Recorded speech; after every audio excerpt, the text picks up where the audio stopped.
Welcome to Zen and the Art of Real Estate Investing. What if you could learn from experienced real estate investors, find out what got them to where they are now, get insight into their daily habits, and take these insights to inspire your own growth? Each week, Jonathan Green shares an in-depth look at the mindful approach to real estate investing. Jonathan is a lifelong real estate investor, advisor, and coach, as well as the founder and team leader of Streamlined Properties. Whether you're looking to start from scratch, get to the next level, or just for a straightforward and honest approach to real estate investing, Jonathan seeks to provide a free mentorship program you can take with you anywhere. Now, here's Jonathan. Welcome back to another episode of Zen and the Art of Real Estate Investing. It's episode 253. My guests are from the Wealth Juice podcast. Cory Jacobson and Ryan Bevilacqua. We're talking fresh investments and juiced returns. They want to help you invest in real estate without sacrificing your career, and we go all through it, and they're pretty new to the game, so this is exciting. If you're newer to the game or you just want to learn how to grow a brand, let's go. Listen up now. This is episode 253 of Zen and the Art of Real Estate Investing with my guests. Everybody knows I like to have two guests, Ryan Bevilacqua and Cory Jacobson. They are behind the Wealth Juice podcast and the Wealth Juice Inner Circle. They've built up a portfolio recently and over the years. I'm excited to have them. Guys, welcome to the show. Jonathan, thanks for having us on, man. This is awesome. We found out that you're in our backyard, sort of. So it's nice to connect with people that are local. Yeah, absolutely. Ryan, welcome to you too. It's always cool. I think we were going to go overtime on our pre-podcast chat, which all podcasters, as you guys know, it's like you don't want to kill all the good stuff before. We got to turn these mics on, right? 100%, man. Thank you for having us. Yeah, we tend to do that on our show too. A lot of pre-recording. There's a lot of gems that get dropped in, but I'm glad we're recording now, and we'll save the good stuff. Yeah. We'll just have to re-up anything that was really hot from before. But for both of you, when was the first time that real estate started to play a role in your lives? So Rye always is like, yo, you got to tell our origination story. The origin story, yeah, let's go. So I'll start here. Ryan and I are I'm 33, Rye's 34. We met in college back at Temple University. Shout out to Temple University. We were in a fraternity, but we, started working actually at the same company after school. And we realized that this 9-to-5 grind was, something that we knew was necessary. Like we couldn't we weren't like, Elon Musk starting a company, but we're like, this is really not for us. Like, how long do we have to do this? Is this the thing that I went to college for to figure out? Like, it's kind of, okay, there's got to be more. We got into the FIRE movement, financial independence, retire early. We started listening to Bigger Pockets. When we were both like 25, 26, we were living together. We always kind of knew we would be like partners in some way. We just vibed really well. Yeah. And I was told actually by my boss where I worked, he's like, you know what? I know we're only paying you $35,000, but I can really try to get you up to $45,000. But what you should do is you should buy a 5-bedroom house and rent out 4 of the bedrooms to the people that live here. So essentially so that he could keep me staying there that, and I could reduce my housing costs. So I sort of took his advice. I bought a 3-bed, 2-bath in Philadelphia, and I rented out 2 of the bedrooms to people that were my friends. Yeah. And I lived for free. And I was like, this is awesome. Like I'm able to reduce my housing costs. I ended up leaving that company and going to work for my family business, which I no longer do. But in sales, Rye saw what I was doing. I bought another duplex, and he's like, dude, you're doing what we always wanted to do, what we've always talked about. Like, let's start something. So COVID hits. We start our real estate company together, our podcast, our social media platform, because we were not going to sit around. And we just were like, maybe people will follow along in our journey. Maybe instead of listening to people that have 1,000 units that started in 1993, maybe people will latch on to us, and I can get into our portfolio. But that's essentially how it started. And we were just like, people did. They followed along, and it grew organically. We were able to organically network with people who were a few steps ahead of us. And that's the best decision we ever made. Yeah, it's so funny because the origin story for you, if I go back and if you guys go back on a lot of our shared guests, like people 20, 30 years ago were doing these house hack or room hacks that just had no terminology, but everybody can still recreate what was old. You guys are taking it another level because I've gone through your social media, and your social media, I think, is not only effective, but transparent. Like, it looks real to me. It looks like, hey, you guys, I get you on the podcast. You sound like you do on social. Ryan, do you think that's been an important growth of your brand along with the business to be like, hey, this is actually us. We're just guys from Philly, which the three of us know what that means. Like, hey, we're just regular guys. We're not trying to, pull up in a Lambo. I don't know. Maybe you guys both have Lambos, but not yet. Yeah. You hit the nail on the head. Hey, that is it's on my vision board. So one day I have to have the Batmobile, but that's an aside. That's when I get to the mountain peak, right? So that's the gift. Yeah. It is the gift. I got to work for something, dangle the carrot a little bit. But to answer your question, 100%, we are all about transparency and acting, walking the walk and talking the talk at the same time, right? And so I think the inception story goes back to us starting the podcast, and Cory approached me saying, "Hey, Ryan, I think we should start a podcast." And I said, "Dude, why?" And this was during COVID. He's like, we have nothing to do. B, I think we have something to share. And I was like, "What do you have to share?" Like, we want to invest in real estate. You have a duplex, and we both own primary residence. He's like, "Yeah, just hear me out on this." We listen to the shows like Bigger Pockets all the time on our commute. It's very commercialized where people are sharing stories about 1,000 units. Yeah. What podcast do you know that is two normal guys sharing their journey from zero, technically, all the way up to whatever? He's like, I think people would really resonate with guys that are in the trenches, trying to manage their W-2s, trying to buy real estate, trying to build something from nothing and scale up with us and we would basically take people along the journey with us. I said, you know what? You pitched me, you sold me, I'm in. Whatever you want, whatever he wants to do, right? Like, I want to try it because Cory and I we have this like telepathic relationship at this point. We've been together, like really best friends for, 13 years, call it. And so the point here is we were like, we're bored. We have nothing to do during COVID. Let's try something. I have a very, very creative brain. He has more of an analytical brain, but he's also a coach on the side. So I was like, we could do something together. He pitched me the idea of the podcast. I go, dude, just so you know, like I kind of get crazy when I commit to something. Like, we're not going to be able to just do this thing. Like, if you want to do it, we're doing it. And he's like, okay, dude, whatever that means. So we end up starting the podcast. I know what that means. You get it. So we started the podcast. Really, I'm up in the same office I'm in, looks completely different, but he's in his, sitting on his couch. We just riff about the pandemic, what's going on, our goals, our vision, etc. Started a couple episodes, he and I riffing on educating about real estate and how we kind of started our journey.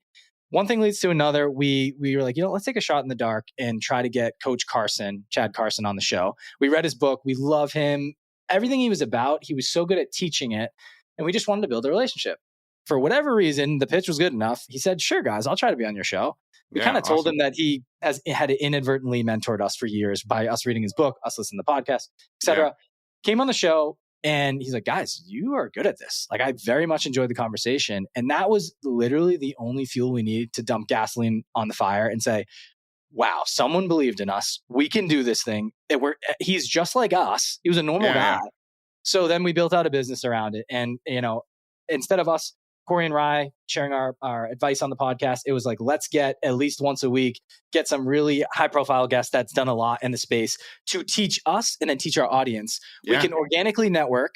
We can also have a free masterclass from a millionaire, and then we can build momentum with that. So we started it that way. It took off. We also realized, hey, a podcast is only something people can listen to. How does our audience interact with us? So I had the idea, let's start an Instagram page. Let's pair it together, brand them the same thing.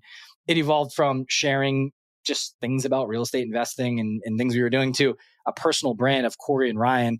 Follow us through our journey, right? Here's a window into our business. So that was the real inception story of, hey, two normal guys. I bring it back to your question.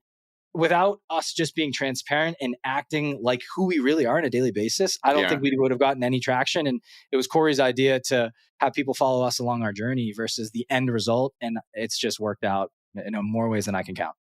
Yeah, and I don't think you get to building up a portfolio and getting to 280, close to 300 episodes without just continuing it. But you guys know as well as I do in real estate investing and podcasting, consistency is the key. And that's why when you said, hey, we're going to go all in, I knew exactly what you meant. It's like, look, we just have to commit to keep doing it. If you have 7 listeners or you can't, you look at 10 properties and you lose your first 10 offers, a lot of people just give up. The majority of podcasters and almost real estate investors give up. How do you think you guys have been able to help your community and your listeners get over the hump? It seems like you were in the trenches with them, which really helps them then take action on it.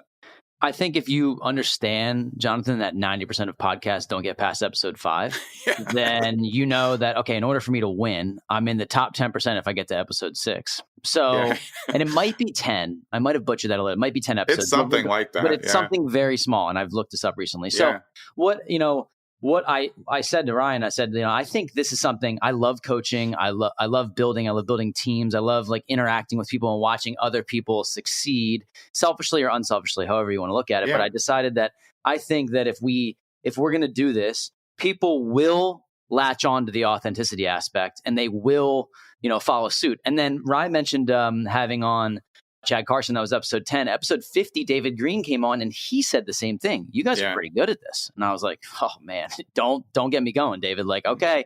Now, so that was when I was recording it. Like literally Ryan would come over. We'd be tucked in a corner in my room. We had a producer who was a good friend of mine.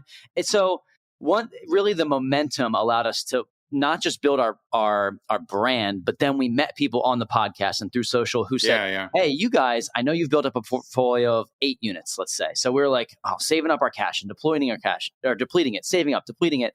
Why don't we partner on some deals? And we meshed our skill sets perfectly. We're able to partner on a 7 unit, on a 43 unit, on an 18 unit. And most recently, we just got a 10 unit closed up in Vermont. And it was all the power of, hey, you guys have a personal brand. You have your story. You're good at this. You're good at the marketing. You're good at the sales, investor relations, some underwriting. I can find these deals. And that's how we, kind of created this marriage. And it really was just saying like, okay, every time we think we want to stop, we just don't stop. And I how many times we've been doing this for 5 years, I probably thought about it 4 or 5 times. Like, is this really worth it? And then we get that burst of energy. Before you know it, you've created some sort of virtual resume and some sort of, I say personal brand, but virtual resume and just like something that people look at and say, okay, we're some authoritative figure in the space and we're not trying to be someone that we're not. So I don't know if I totally answered your question there, but that's the root of us just not stopping, really. Yeah. And I think when you're active and you can show producible results, good things and bad things, and talk about transparently, like, we don't know everything, like we're pretty good. Plus your age range is really perfect for those who maybe are interested in the FIRE movement, but also want a little of like, hey, I want something better. I'm not like a big FIRE fan because I think it's a little bit of like kind of fake entity. Like you can't really get there. Like I'm a time freedom person. Mm-hmm. So I think you can take those people who are like, wait, it's not just like I can't be 22 and retire. Like that's ridiculous. I don't even have my first job yet. So like, because you said before, the path to getting out of the 9 to 5 doesn't mean you don't work the 9 to 5 as long as you can, because that creates the runway, right, Ryan? Since you're still in, so this is like part of the journey. One goes, one doesn't. You figure out when the time is right. 100%. And that's kind of the biggest impasse we had in recent days, right? It's like, who's going to leave first? How are we going to be able to sustain that person and build a company that is going to pay him the same amount of money as the 6-figure salary that we were making in our W-2s, right? And so I'm in a different stage of life, and I think it's just an interesting phase of the conversation where like I am married with a kid and Cory is on his way there, but he's single, and like it allows more flexibility for okay, Cory left first. We built out the business around him. He, the monthly amount that he needed was a little bit less than I did to live. So it just worked out, and he had to take the leap of faith. I'm not going to say it was easy. I can let him talk to that because now we're leveraging. I have the cash coming in from the W-2. We have cash coming in from our business. He's living off the cash, and we're just reinvesting it into the business, still trying to buy real estate.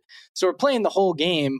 I just think the balance between the two is so interesting because a lot of people, when they hear real estate, and this goes back to your conversation about FIRE, like we're very fat FIRE guys, right? We need a lot of income. I'm not one to say we're not the living frugal guys.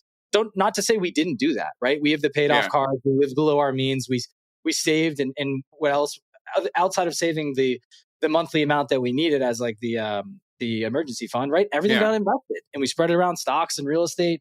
But a lot of it just came down to taking risk, and I think that goes perfectly leading into Cory leaving and saying, like I'm not gonna get another job, right? I'm gonna pursue this thing full time, and let me burn the boats, and we'll kind of attack it from there. Yeah, well, you burn the boats with like a small fleet of opportunity already there. And I would liken your partnership to what house hackers have to think of as they go through their life. Your single house hacker has so many more options. They can knock out a basement unit and then rent the two above and live in the illegal one. Once you have a partner and a kid, like your house hacking opportunities change a little bit. You might start thinking about houses. So it's very similar to investing. Like you're going to level up at different areas, but it doesn't mean you can't accumulate more units and use what you have at the time to do that. Is that how it's working for you, Cory? Do you see it the same way? Yeah, I think, I was even talking to my girlfriend recently, like before we do the marriage and kids thing, to like do one more house hack. And that would be more so buying there's like new construction duplexes and triplexes, right? Just to have that asset to build for the future, stay there for 6 months to a year and leave. But I think house hacking was the best decision that I could have ever made in real estate. And we teach people how to buy their first or next rental property based on what we know and what we've done.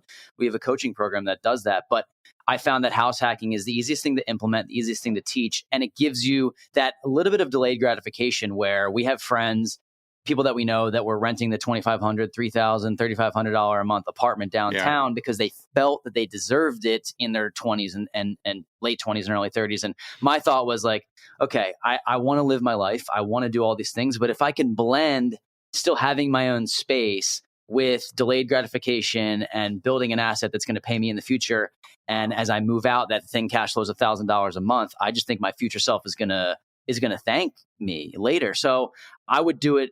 If I was telling anybody some advice, I don't care if you probably need a little bit of seasoning at your job. Maybe you're 24, 25, 26. You 100% should house hack. And if you can move out every 6 months or every year and do it again, do it as many times as you can. And you can look back when you're 30 and have 3 to 5 properties. And that could, honestly, John, that can set up your entire, like you will retire a millionaire if you just work the rest of your life and had 4 to 5 properties based on inflation alone. So I think people think about this. Most people are like, hey, I want to get into real estate because I want to exit my job. I want to quit my job. I hate my life. I don't like what I'm doing. And we looked at it very differently. Like, look, this is going to be a parlayed system of doing something we really, really enjoy, building up the real estate on the side until the one day the real estate can take over. But it's also using that sales fuel and the negotiation fuel and the things that we learned in our full-time jobs to fuel our real estate business, not like, completely shut my brain off because I hate what I do. So it's the parlaying of the skill sets, I think, that has helped us.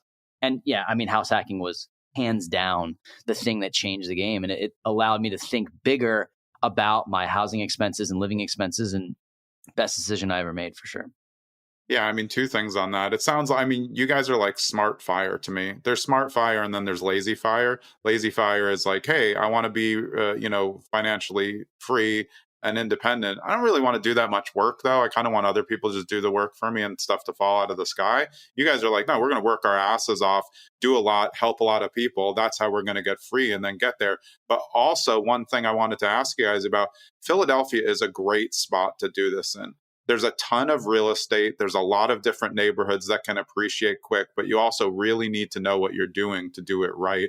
Am I right about that, Ryan? And I know the Temple area. I have clients who bought a 4-family in Temple. I'm going to tell you guys this story because you'll get it. Anyone who knows Philly knows it. He gets the 4-family. He closes. Shout out Dan Klein. He's upstairs in the top unit house hacking the first night or the second night, and he's like 6'6".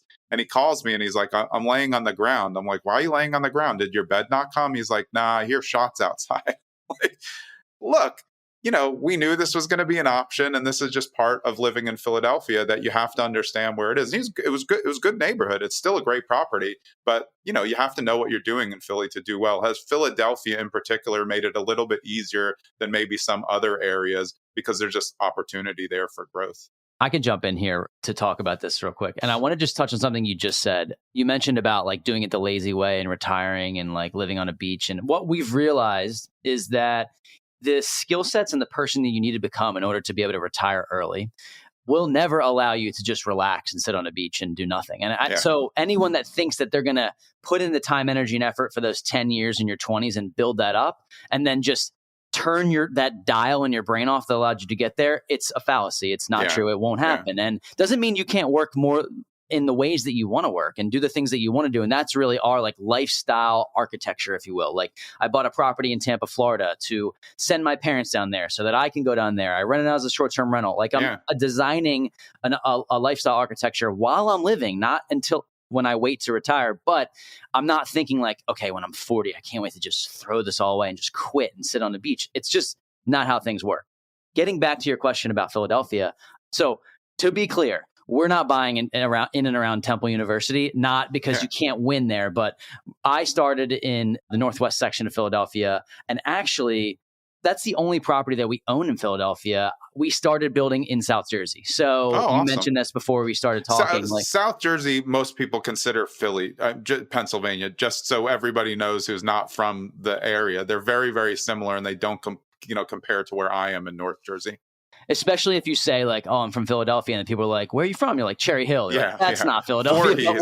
No, it is. Yeah. So we bought property in Pennsauken, Sicklerville, and Laurel Springs. And we started there because we realized that the price points would allow us to, one, get in for a little amount down, but also keep an eye on our property. And like we thought in the beginning that we had to, hey, I got to be able to be 30, 40 minutes away in case something happens. And what we realized really quickly is that once we hired a property manager at about 5 units, we realized, hey, I'm not going to any of these properties at all. Like, so do I have to invest in my backyard in 2025 when the world is flat and I can get anywhere and talk to anyone in any place? And we realized we didn't. So that's when we pivoted and said, okay, where are the places that we have the best teams that we can create with us and an operator on the ground? And that's when we started investing.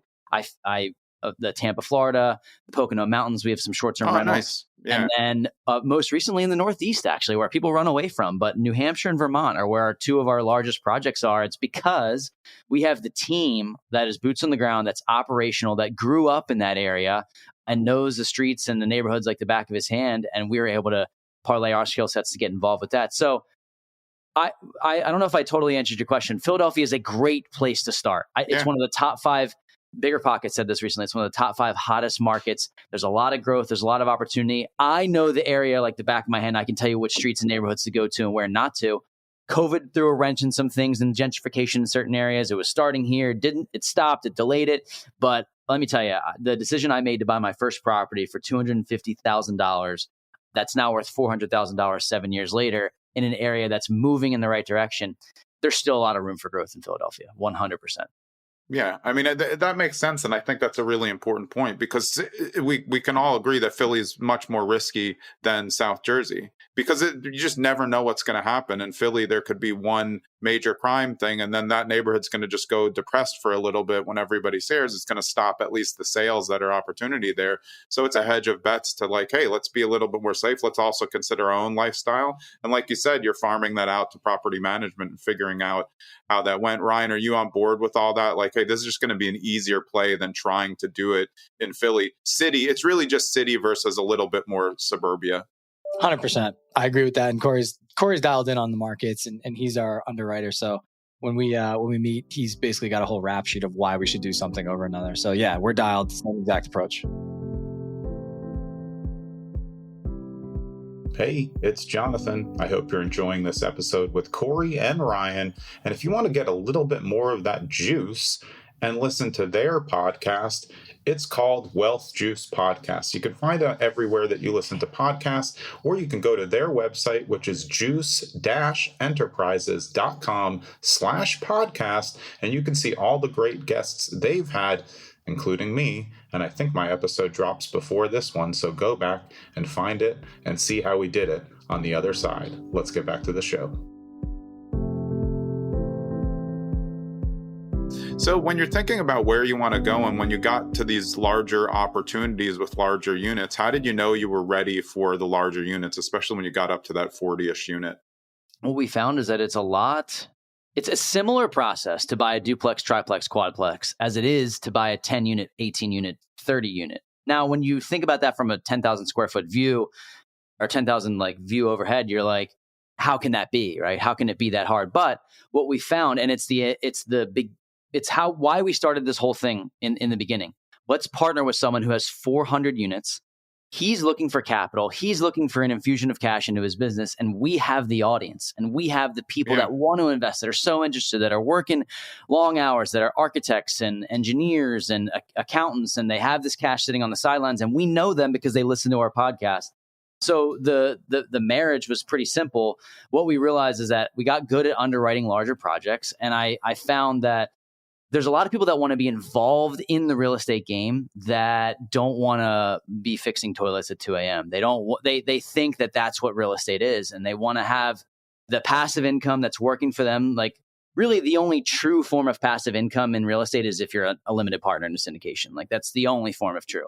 Yeah. The general partner, you're working the deal, you're managing investors, you're managing contractors, you're doing all that stuff. But I found that we just met the right people who had the right expertise that could teach us the way. And then we essentially dated these people for 2 years to make sure that they were legit and who they said they were. And not just because when somebody told me that I was partnering with Ryan, when I told like my community and people around me that I was partnering with Ryan, they're like, "Oh, partnerships, man. Like, that's a bad idea. They all go south. They all go bad." I'm like, well, I don't know. I'm not 100% sure on that. I think that's how you actually grow. And if you want to be a lone wolf and you want to hide in your cave and you want to just like try to do it yourself, you can. But everyone knows that real estate's a people business. It's not as much numbers as it is like, who do you know and how can those people put you in the right positions? So I think we just learned quickly that once we surround ourselves with people who are doing bigger things, who a 10 unit or an 18 unit or a 20 unit was just a Tuesday, we realized that this thing wasn't actually as hard as we thought. It's just that the people that we were speaking to were only used to buying single family and duplexes. So we just needed to level up. And sometimes you have to pay to get in those rooms. Yeah. And that's what we did.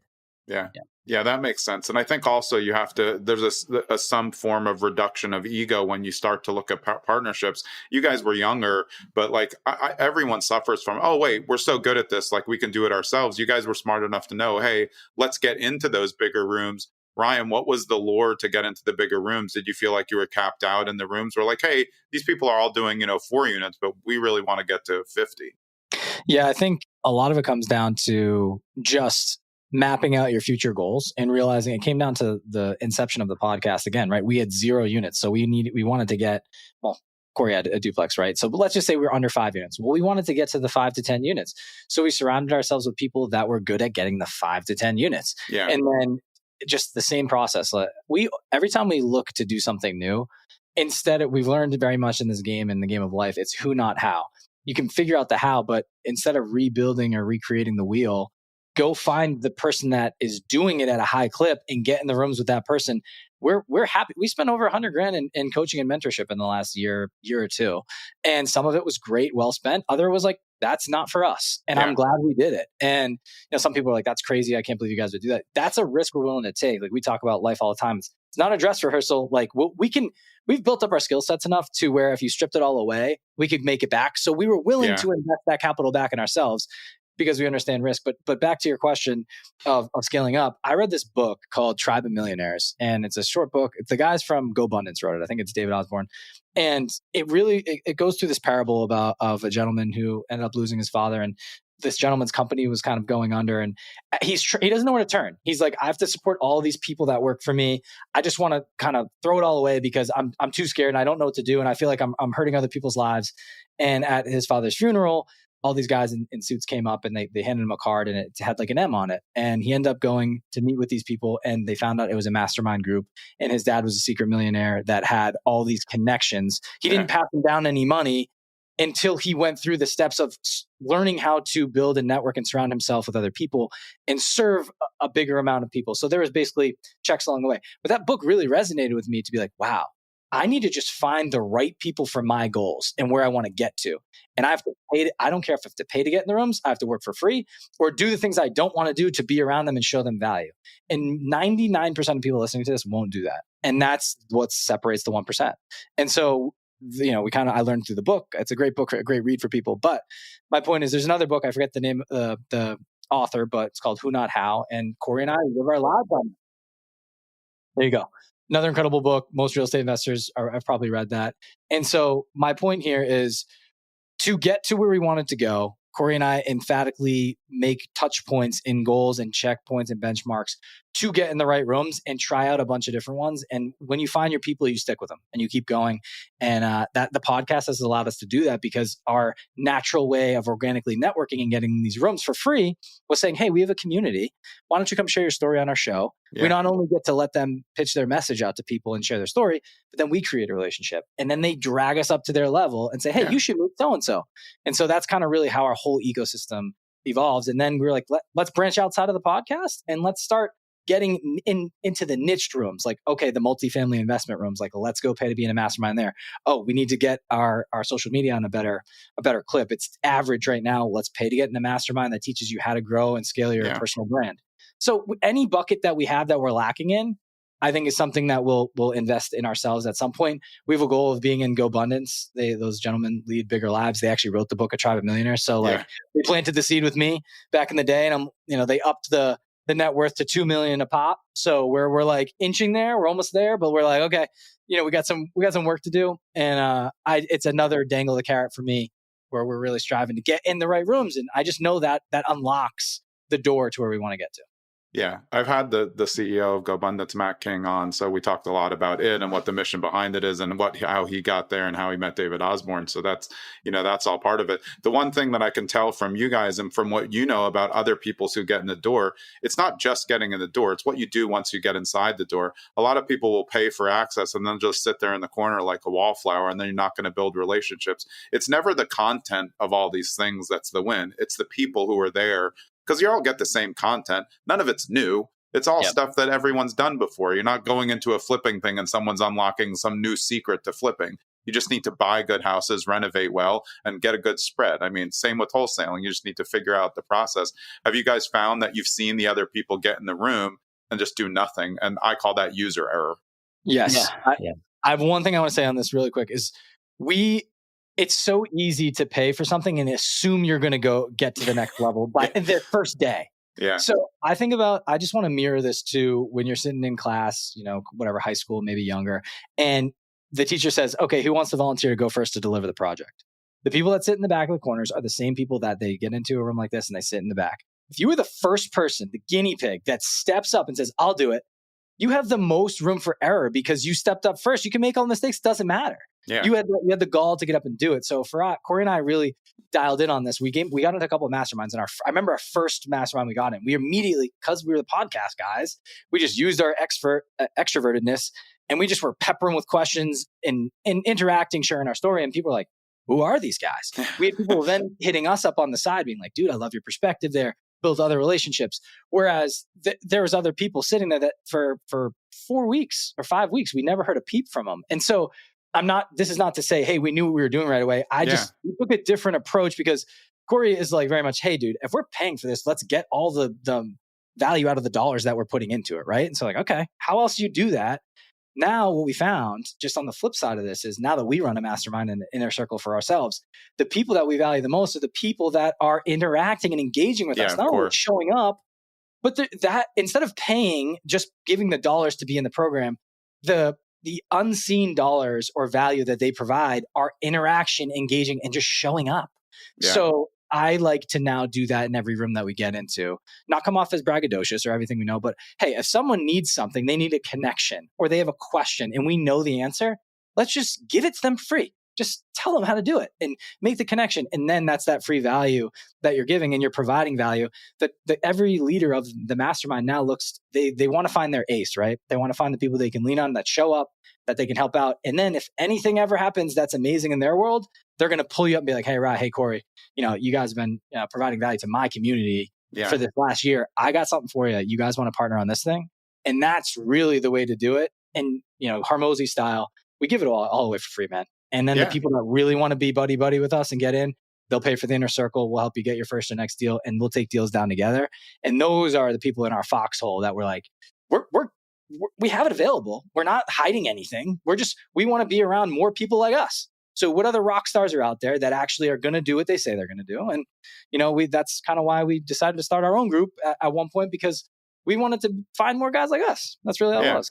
I think that makes a lot of sense. And I think when you have a paid something, if you're still giving away a ton of stuff for free, that's your lead source. You don't have to, make 100 splash pages, because you're just, hey, we're still going to give you a ton of information. You don't have to join, but if you join, you're going to get an upgraded experience. And that's, again, it's the people. You're not changing. It's not like when you two get in the room, of the inner circle, now you're like putting on a new persona. Like, you're the same people. You're just it's a different atmosphere that's up a level.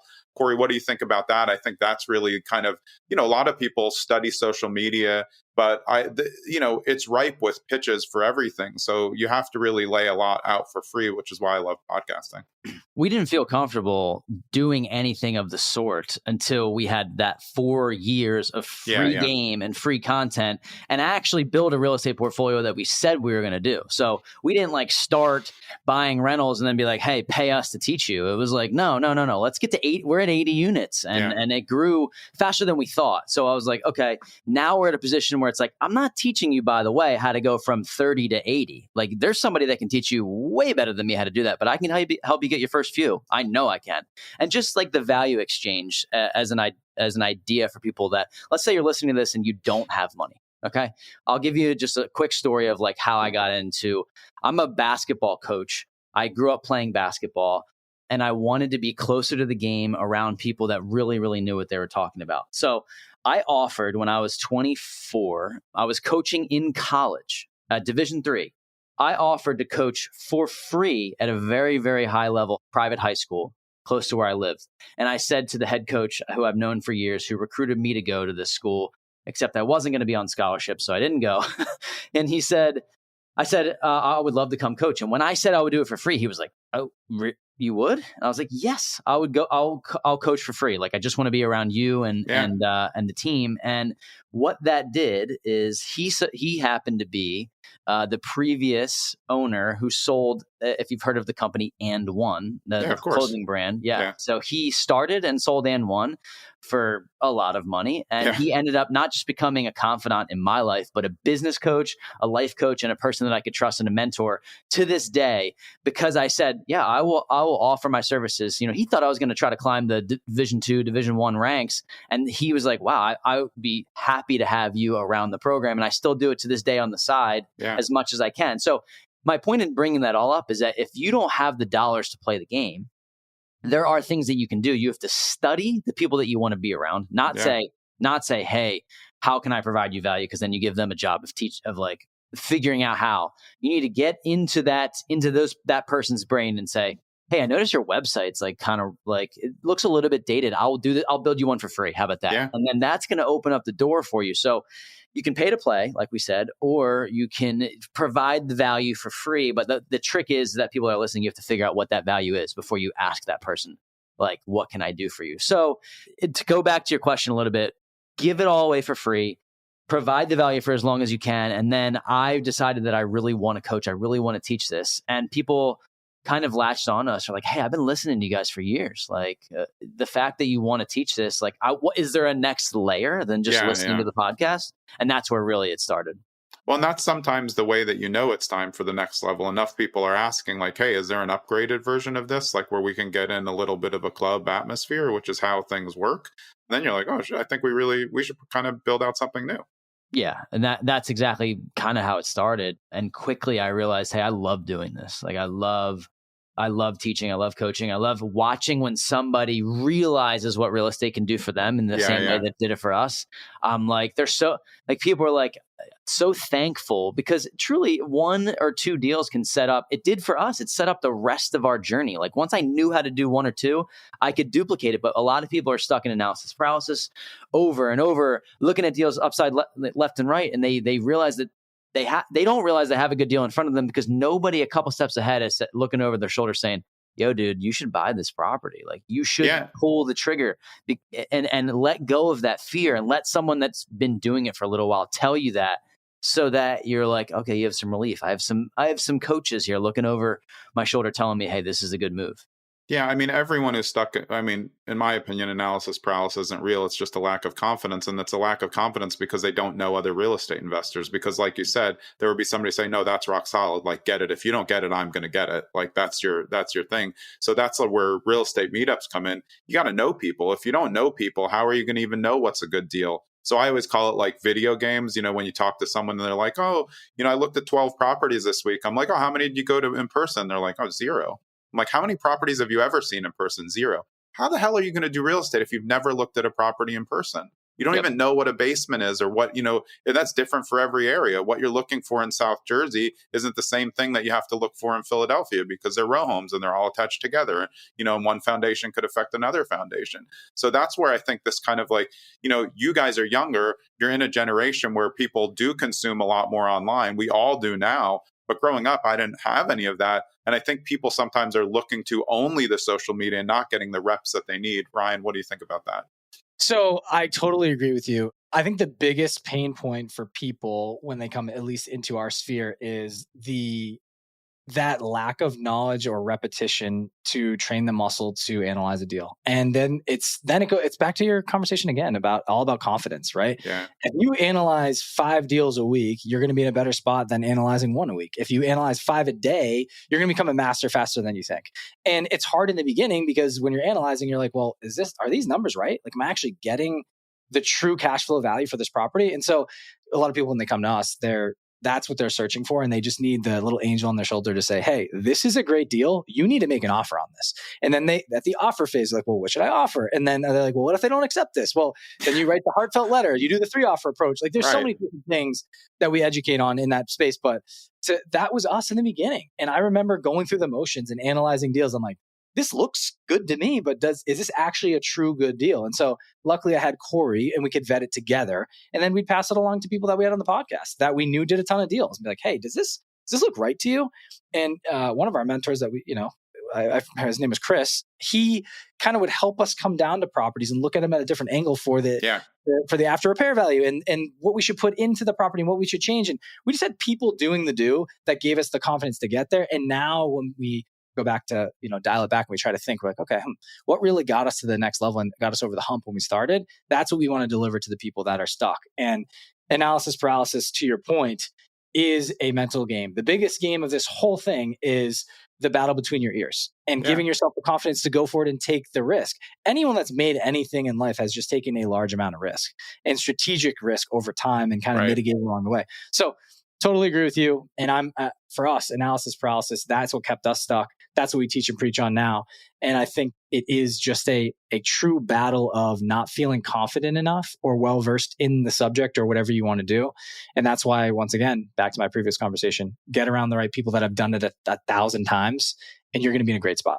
I have a note a little bit on self-confidence. I think that, Jonathan, you're talking about confidence as it relates to like doing deals, but like, let's talk about self-confidence as it relates to you as a person. Right. I have this, it's funny. I have this tattooed on my body. It says, keep your promises. And people may think that's crazy. I'm not really concerned. But the thing is, I learned this from Ed Milet. Ed Milet said, self-confidence comes from keeping promises to yourself that you make to yourself. You keep the promises that you make to yourself so much so that you trust yourself. You build self-trust with yourself. And once you build self-trust with yourself, you build so much self-trust that you really don't compare about, you're not caring about the opinions of others because you know that you can trust you. So it starts daily. It starts with like, hey, if I tell myself I'm going to go to the gym, I go to the gym. Like that's what I do because I tell myself. If I tell myself I'm going to analyze these deals, I analyze these deals. I build enough confidence in myself that I am who I say I am. And I know this is kind of like up in the clouds thinking, but I'm telling you, the people that get stuff done join the community and then they say, I am going to get my first rental property in the next 3 to 6 months because I say I'm going to do it. And then when we say, okay, you have to look at X amount of deals and you have to keep plugging away, they don't get discouraged on deal 9 or offer 9. They already know this is ingrained in me and I'm keeping the promises that I make to myself. And I think, honestly, if I'm being very frank, 90% of people will not do that. And that's the separating factor is like, if you say, hey, I'm going to follow up with you with an email, I'm going to link these 2 people together. You know how many people I've heard have said they were going to do that and then just never send the email? I'm thinking like, this is so easy to win. Like all you have to do is just do what you say. And I think that separates people. It really does. And when you do what you say, you build trust. So you're repeatedly building trust by just holding up your end of the bargain. And again, my podcast is about the mindful approach to real estate investing, and this is all built into it. What work are you going to do on yourself? If you're in a bad space mentally and you're not really rock solid as a person, you're really shitty at all of your deals. You're not going to be good at real estate investing. You're not going to be good in the house. You're not going to be really good at anything because you haven't worked on your own stuff. Then when you do, and you get clear on what you want and what your priorities are, and you stick to them, like you said, now all of a sudden you're better at everything, but because everybody knows they can finally rely on you. Right. Without I mean, this is it. It's not, people take away I've done a lot of posts on like mental health and what it takes to get there, but people just kind of put it to the side because they're into the work grind culture. But you can work really hard. I work my ass off, but I also watch TV whenever I want. I go to the gym every day. I take care of it because it's on my schedule. I mean, this is what I think people need. And I'm sure they get from you guys like, hey, don't join the group if you're just going to sit in the back because you're not going to get anything out of it. We don't even want that money. It's not good money. Yeah, I couldn't agree more. It's kind of like in order to buy the real estate and be the entrepreneur, it's not about the actions of doing that. It's about becoming the person that can actually get that stuff done. So you have to become the person that has the ability to do these things. And it doesn't happen by you just not only showing up, but then it's like follow through and continuous follow through. So, I mean, to me, the mindset approach of the entire thing is like what makes the person. And I'm kind of addicted to the progress, which is good because we've found like a solace in the process and not the end destination. Don't get me wrong. I'm pissed when things go wrong. Like I'm emotional about things, but I kind of always remind myself that like, if I do these things because XYZ person who's a couple steps ahead of me told me to, and they're in this position, if I continuously do these things, eventually the process becomes the result. And that to us is like, that's the most fun to teach because it opens people's eyes in ways that we've never really thought. Yeah, that sounded like a Ryan Holiday book right there. The process is the result. That could be the next one that he's working on. Ryan has not Ryan Holiday. My Ryan has a dream to write a book. So I don't know. Maybe we'll include that in something in the future. Yeah, awesome. So as we get wrapped up from both of you, I'll start with you, Ryan. What's the best advice that you could give to somebody who's new to real estate, who was in your shoes, 5 years ago? They want to get started now. Rates are high. There's a ton of content on there. What's the first thing that they should do that might help them get up a level instead of all the other people that we've talked about who just kind of hang around but get nothing done? I'm going to kick it back to my whole mantra of this thing. It's the who, not how. You need to surround yourself with the people that are actively doing what you want to do. So if you are an aspiring real estate investor, you need to get around people that are buying real estate, the style that you want. We already talked about house hacking, right? There's a great book. I think it's just called House Hacking 101 or something like that. Craig Curelop wrote it, Bigger Pockets book.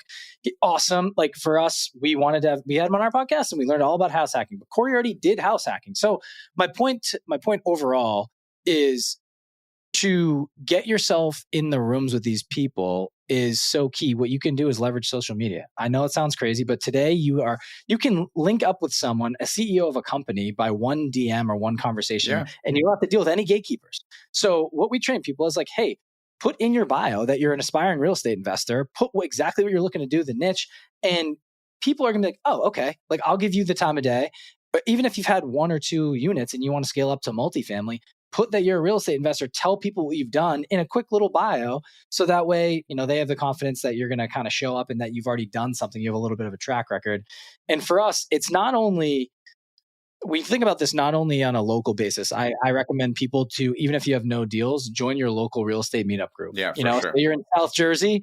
For us, we immediately joined the South Jersey Real Estate Meetup Group. And you know what? We just showed up to the meetings. A lot of them were on Zoom. We got to meet people that were doing the deals. They had contractors, they had attorneys, and we found mentors through that, right? And then we just hugged the people that were doing the deals and said, okay, what do you think about this? Blah, blah, blah.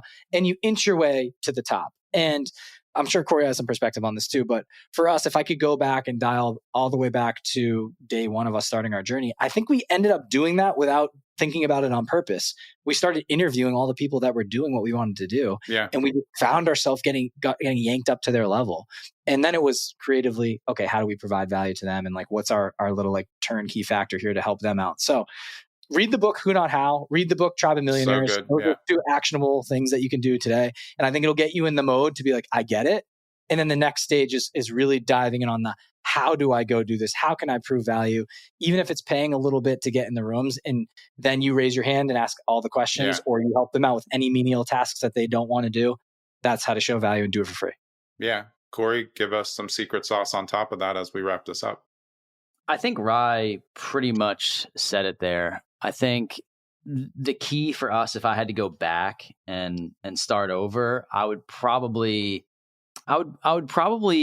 pay for mentorship earlier and invest more money than I thought I had available. I think it would speed up the process. And I know that maybe that sounds like, like you guys have a mentorship program, but I've just seen it because there's levels to this mentorship game. You can pay $5,000 to go into mentorship. You can pay $30,000. You can pay $100,000 to go into mentorship. So it's all about like finding the people that you resonate the most with. I would say, like, who do I see my future self as? So I would probably pay for mentorship earlier, knowing what I know about how much it's helped us. Other than that, I think Rye pretty much covered it. Yeah, go ahead, Ryan. One more thing to add on here is I want people that are listening to this, and maybe they're aspiring investors. This is maybe people that don't have a deal under their belt yet. Trust that inner voice that is telling you there's a different way. Because there is. And these people are not fake people. Like, you meet a celebrity, you meet someone in the NBA, the NFL, whatever you want to call it. They're just an average person that excelled and hit the nose to the grindstone over and over and over and over and over, and perfected and mastered their craft. They studied the game. They practiced when no one was watching. You need to do those things. But I want people to understand, like, Cory and Ryan were those guys in their cubicles. We looked to the left and right, and everybody was talking about what they were doing on the weekends. And we're excited about that. We want to live our lives and have a fun weekend.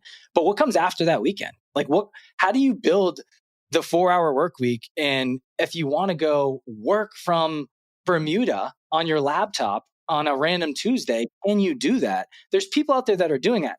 Find the people that share authenticity on how they got there. And those are the people you want to get around, not the ones that make you feel small and then talk down to you. It's the ones that are charismatic. They have the personality. They've reached a point in their lives where they want to give back. It's hard to find those people, but you need to continually search for them. And if you can do this at a younger age, you will be in such a great spot. I think a lot of people think about this stuff and they're like, okay, I hear it. I trust the voice. And then there's no action to back it up. Your thoughts need to align with your actions. And then, so for us, Cory and I, it took us a little bit longer. We went through the motions of buying our first primary residences to understand the buying process. So we had some confidence there. But the confidence to go out and just say, hey, I want to invest in real estate. Most people are too afraid. If you'll never get anywhere without trying something and putting your message and your voice out on the line. And so I just want people to understand every millionaire, every master of their craft was once an average person that just had a thought and a dream. And we like surrounding ourselves with people that create something from nothing. And I love the beauty in that. And so if you're sitting at your cubicle, remember this conversation and start taking small action steps every day to surround yourself with those who are doing it at a high clip and figuring ways you can provide them value and actively listen. People will tell you what they need and what they are searching for, and you can provide value through the reading between the lines and connecting the dots for them. Yeah, I love it. Where's the best place for these guys to find you? I know it's Wealth Juice everywhere, but tell them where the best places are to get in touch with you, find out about the podcast, find out about the inner circle. Yeah, the best place for people to find us is Instagram. That's where we're the most active. So you can look up at Wealth Juice Official on Instagram.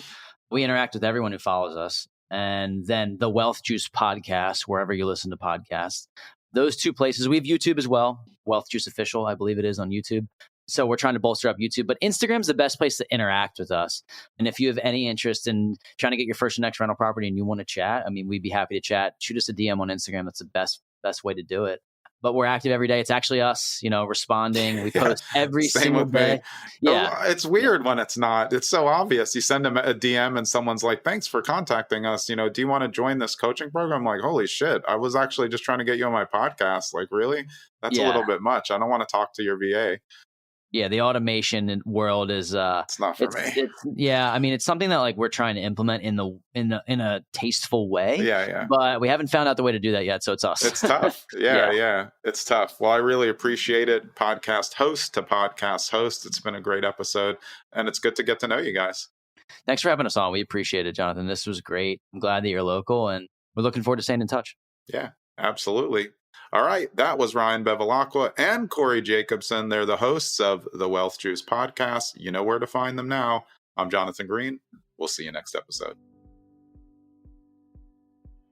Thanks for sticking around to the end so you can get a preview of who's coming up on the next episode of Zen and the Art of Real Estate Investing. And episode 254 is with my friend Tommy Visaggio. Tommy is from Visa Property Management. Now, this is a New Jersey-based property management company where they're thinking about tenants, clients, and doing it the right way, and we get into some interesting stuff. So stay tuned for a property management show with a little bit of a twist. See you next episode with Tommy.